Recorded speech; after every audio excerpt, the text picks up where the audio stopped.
तो दोस्तों, मैं अंकुश निर्मल आपका फिर से एक अगली क्लास में स्वागत करता हूँ।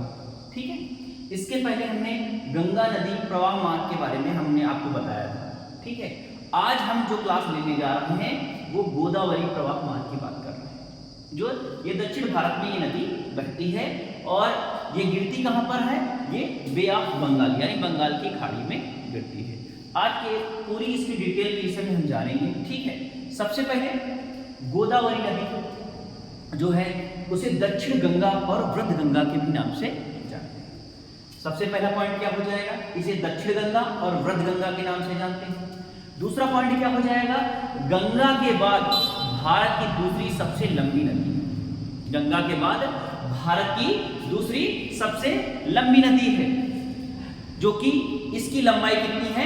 1465 किलोमीटर, यानी 1465 किलोमीटर इसकी लंबाई है। अगर गंगा नदी की बात करेंगे तो 2525 यानी 2525 इसकी लंबाई थी।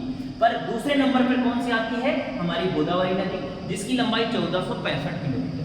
ठीक है, ये 4 राज्यों से होकर जाती है। नंबर 1 महाराष्ट्र, तेलंगाना, छत्तीसगढ़ और आंध्र प्रदेश। कितने राज्यों से? 4 राज्यों से होकर जाती है।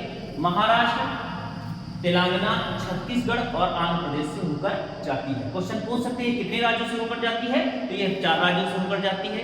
और दूसरा पॉइंट क्या है? इसकी लंबाई 1465 किलोमीटर है। इसे दक्षिण गंगा या वृद्ध गंगा के नाम से भी जानते हैं। गंगा के बाद ये भारत की दूसरी सबसे लंबी नदी है। ठीक है, आइए इसके बारे में बात करते हैं। सबसे पहले इसकी बात करते हैं उद्गम के बारे में, यानी इसका ओरिजिन कहां से होता है। ठीक है, तो ये कहां पर होता है? ये महाराष्ट्र में पड़ता है। कौन सा जिला? नासिक जिला पड़ता है। नासिक जिले में एक स्थान है जिसको कहते हैं त्र्यंबकेश्वर। क्या बोलते हैं? त्र्यंबकेश्वर।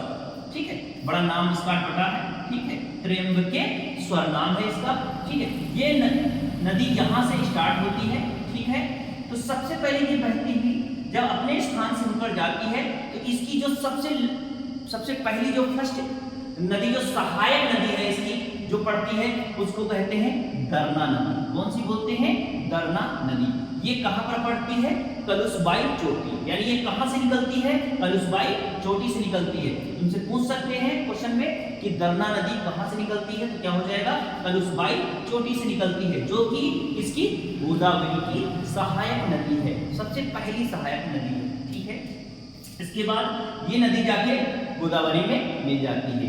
फिर गोदावरी नदी आगे की तरफ चलती है, जिस पर 2 नदियों का संगम, यानी कि प्रवरा नदी और मूला नदी। कौन सी नदी है? प्रवरा नदी और मूला नदी। ये दोनों आपस में जब मिल जाती हैं तो आगे जाके ये प्रवरा नदी के नाम से भी जानी जाती है। और जो संगम बनता है उसे बोलते हैं प्रवरा संगम। क्या बोलते हैं? प्रवरा संगम बोलते हैं। ठीक है, फिर उसके बाद देखो हमारे पास कितनी नदियां हो गई? दरना नदी, प्रवरा नदी, मूला नदी। दरना नदी, प्रवरा नदी और मूला नदी, यानी 3 नदियों की संगम 3 नदियों की सहायक नदियां ये हो चुकी है। ठीक है, उसके बाद क्या है? गोदावरी नदी आगे की तरफ चलती है तो इस पर एक नदी और आके मिलती है। ये कहां से होकर आती है? ये एमपी बैतूल से होकर निकलती है। तो इसका नाम क्या है? पूर्णा नदी। क्या नाम है? पूर्णा नदी। और ये कहां पर आके मिलती है? ये परभड़ी जिला, एक जिला है परभड़ी जिला है, ये वहां पर आके मिल जाती है गोदावरी नदी से। ठीक है, सबसे पहले क्या हो गई?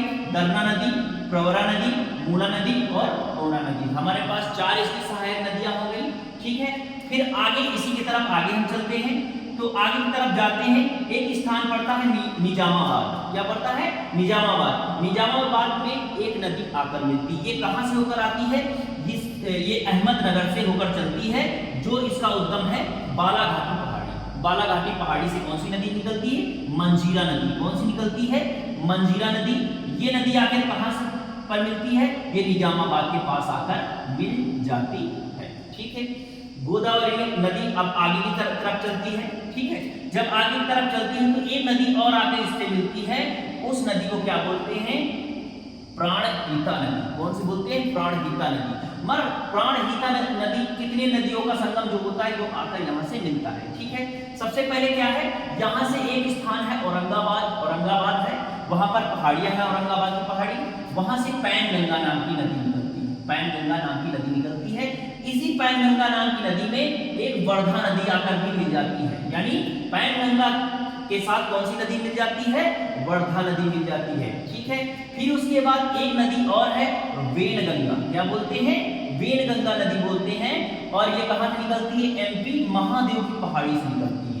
यानी कि प्राणहिता नदी जो बनी है किस किस से बनी है, पैनगंगा नदी, वर्धा नदी और वैनगंगा नदी से होकर जब तीनों आपस में मिल जाती है तो ये नदी आगे प्राणहिता नदी के रूप में जानी जाती है, और ये आगे कहां मिलती है, कालेश्वरम तेलंगाना, कालेश्वरम तेलंगाना में आकर मिल जाती है। ठीक है, हाँ हम बात करेंगे, हमारे पास कितनी नदियां हो गई इसकी सहायक नदियां, पूर्णा नदी, दरना नदी, प्रवरा नदी, मूला नदी जिसे हम प्रवरा संगम के नाम से भी जानते हैं। आगे बात करेंगे मंजीरा नदी, फिर उसके बाद बताया प्राणहिता नदी की बात करेंगे, जो तीनों नदियों के मिलने से बनती है पैनगंगा, वर्धा नदी, वेनगंगा के नाम से भी जानी जाती है। ठीक है, आगे यही नदी जब आगे के स्थान पर चलेगी, ठीक है, तो एक नदी और आगे मिलती है, ये कहां पर आके मिलती है, भद्रकाली, छत्तीसगढ़, बीजापुर स्थान, यानी उस स्थान का नाम क्या है, भद्रकाली है, बीजापुर छत्तीसगढ़ में आके मिलती है। कौन सी नदी मिलती है,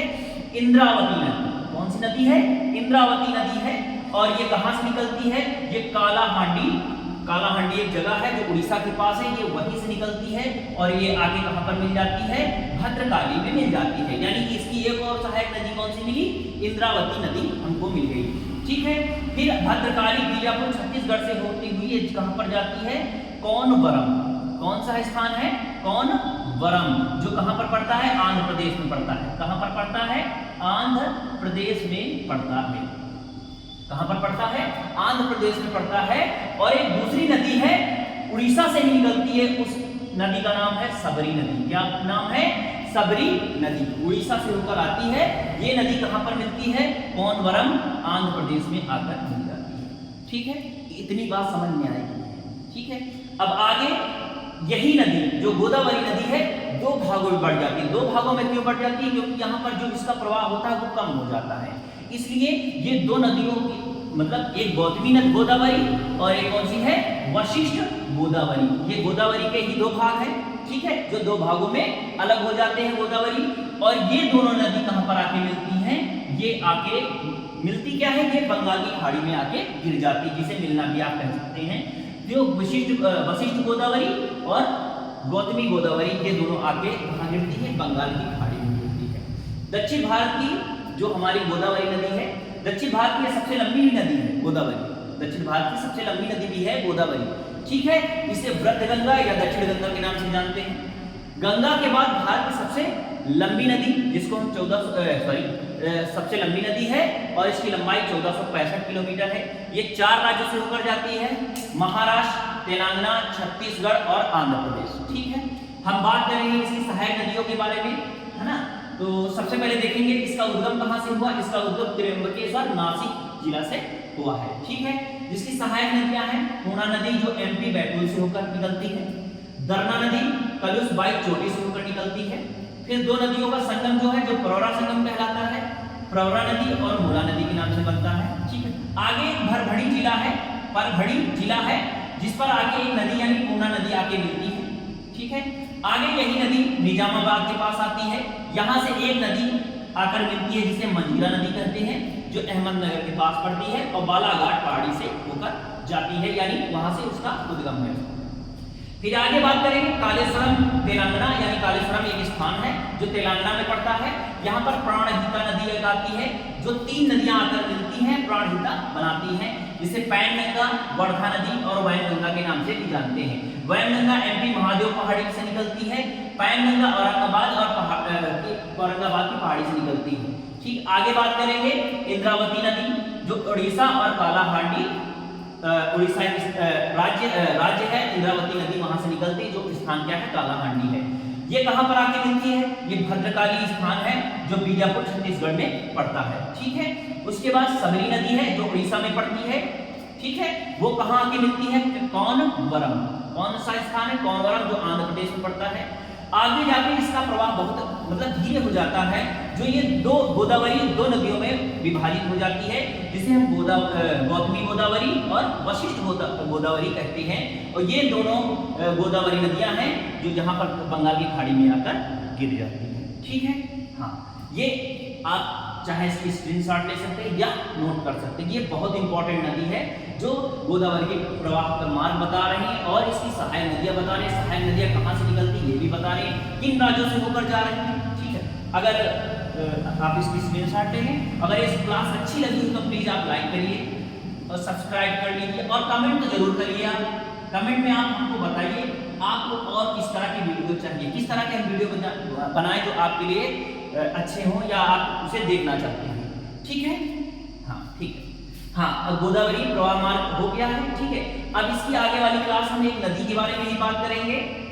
कोई भी नदी ले सकते हैं, दक्षिण भारत की ले सकते हैं या हम सिंधु नदी भी ले सकते हैं। तो किसी भी नदी के बारे में प्रवाह मार्ग के बारे में बताएंगे। ठीक है, धन्यवाद।